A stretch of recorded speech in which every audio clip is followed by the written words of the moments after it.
ลุกในใจลมกระหน่ำเตือนภัยว่าอะไรบางอย่างกำลังจะเปลี่ยนไป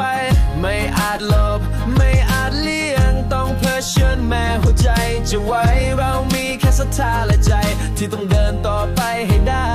อาจมีฝนกระหน่ำซัดแต่ฟ้าหลังพายุ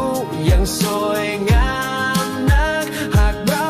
ยังมีแรงแม้เพียงสักหยดน้ำตาก็จงใช้มันเป็นแรงพา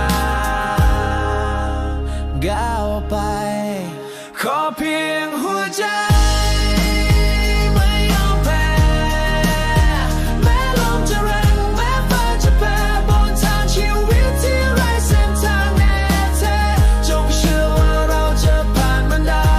แม้ต้องร้องไห้แม้ต้องล้มไปแต่สุดท้ายจะได้พบฟ้าใสอีกครั้งทุกชีวิตต้องเจอพายุแม้ไม่รู้ว่าจะนานแค่ไหนแต่แสงเล็กแมกในใจจะพาเราเดินต่ออย่างไม่หวั่นไหว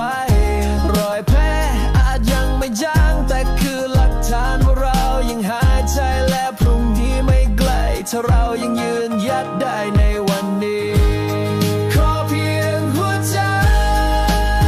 ไม่ยอมแพ้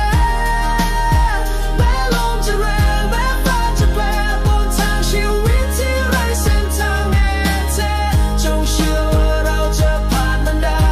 แม้ต้องร้องไห้แม้ต้องล้มไปแต่สุดท้ายจะได้พบฟ้าใสอีกครั้งเราอาจล้มเป็นร้อยพันครั้งแต่จงลุกขึ้นแม้ไม่มีใครให้หวังเพราะทุกพายุที่เคยผ่าน